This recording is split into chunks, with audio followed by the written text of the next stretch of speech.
नमस्कार। 5 मई 2026 भारतीय राजनीति और शासन के लिए एक ऐसा दिन जिसने लिटरली इतिहास रच दिया है। आज के इस एक्सप्लेनर में हम बिल्कुल सीधा उन बड़े बदलावों की बात करेंगे जिन्होंने देश की राजनीतिक और न्यायिक तस्वीर को रातों रात बदल कर रख दिया है। कोई लंबी भूमिका नहीं, चलिए सीधा मुद्दे पर आते हैं।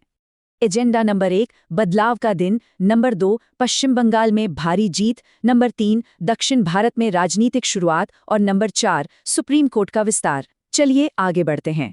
सेक्शन 1 बदलाव का दिन, क्षेत्रीय और राष्ट्रीय परिवर्तन।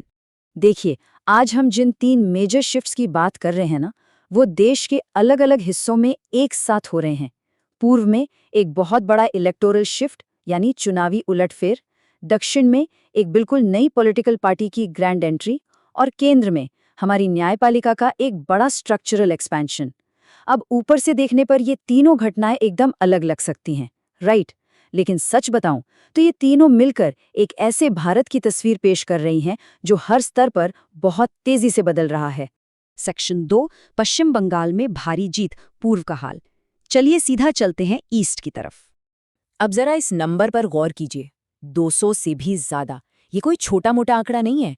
पश्चिम बंगाल की 294 सीटों वाली विधानसभा में बीजेपी ने 200 का आंकड़ा पार कर लिया है, मतलब एक लैंडस्लाइड विक्ट्री। और सबसे बड़ी बात, ये पहली बार है जब बीजेपी इस राज्य में अपनी सरकार बनाने जा रही है। ये एक ऐसा गेम चेंजर मोमेंट है जिसकी शायद ही किसी ने इतने बड़े स्केल पर कल्पना की थी। और ये सिचुएशन कितनी कॉम्प्लेक्स है, ये बात इस डेवलपमेंट से बिल्कुल क्लियर हो जाती है। एक तरफ हमारे पास इलेक्शन के रिजल्ट्स हैं, जहां बीजेपी के पास एक क्लियर और मैसिव मेजॉरिटी है।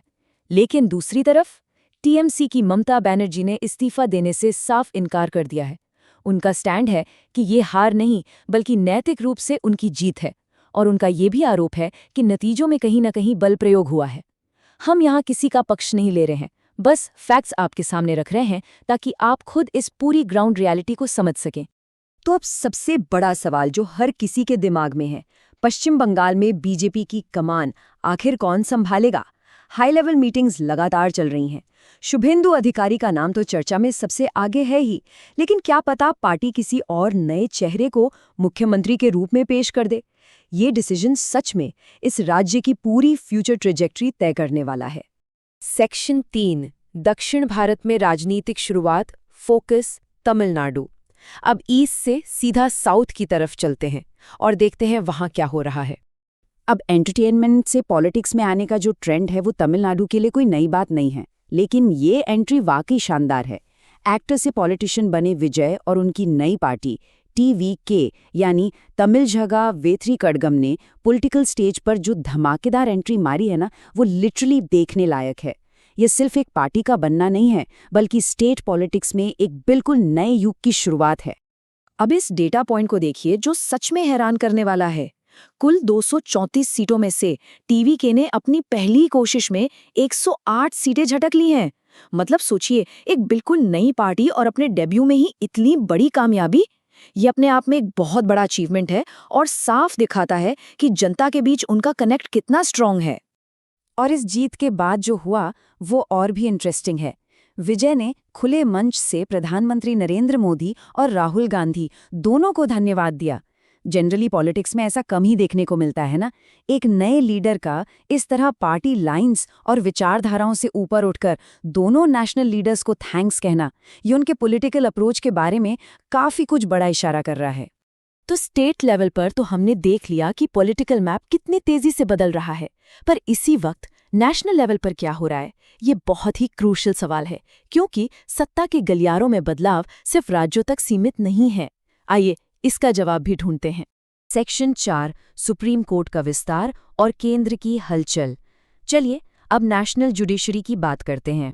इस नंबर को ध्यान से देखिए, 38। यूनियन कैबिनेट ने अभी एक बहुत ही बड़े प्रपोजल को हरी झंडी दिखाई है और ये नंबर सुप्रीम कोर्ट के जजेस की नई लिमिट को तय करता है। इसको थोड़ा और सिंपल करते हैं। इस नए अप्रूवल का मतलब है कि अब सुप्रीम कोर्ट की जो टोटल कैपेसिटी है वो बढ़कर 38 जजेस की हो गई है। और हाँ, इस नंबर के अंदर हमारे चीफ जस्टिस ऑफ इंडिया यानी सीजेआई भी शामिल हैं। सुनने में ये सिर्फ एक डेटा पॉइंट लग सकता है, लेकिन पूरे जुडिशियल सिस्टम के लिए ये एक बहुत बड़ा कदम है। तो ये एक्सपेंशन इतना इम्पोर्टेंट क्यों है? सीधी सी बात है, देश बड़ा हो रहा है, नेशनल लेवल के लीगल इश्यूज बढ़ रहे हैं। तो ऐसे में कैबिनेट का ये प्रपोजल हमारी सबसे बड़ी अदालत को स्ट्रक्चरली एक्सपैंड कर रहा है, ताकि वो देश भर के न्यायिक मामलों को और भी बेहतर और तेज तरीके से हैंडल कर सके। तो ये भी उसी मैक्रो लेवल ट्रांसफॉर्मेशन का ही एक हिस्सा है जिसके बारे में हम आज बात कर रहे हैं। चलिए, तो आज का सबसे क्रूशियल पॉइंट क्या है? आज हमने जो भी देखा उसका स्केल इमेजिन कीजिए। बंगाल में बीजेपी की 200 से ज्यादा सीटों के साथ आंधी, तमिलनाडु में टीवीके का 108 सीटों के साथ ग्रैंड पॉलिटिकल डेब्यू और सुप्रीम कोर्ट का स्ट्रक्चर बढ़कर 38 जजेस तक पहुंच जाना। ये तीनों बिल्कुल अलग अलग डोमेन की बातें हैं, लेकिन एक ही दिन में हो रही हैं। ये पूरा का पूरा सिस्टम एक तरह से रीसेट हो रहा है। और फाइनली ये सब हमें एक बहुत ही प्रोवोकेटिव सवाल पर लाकर खड़ा कर देता है।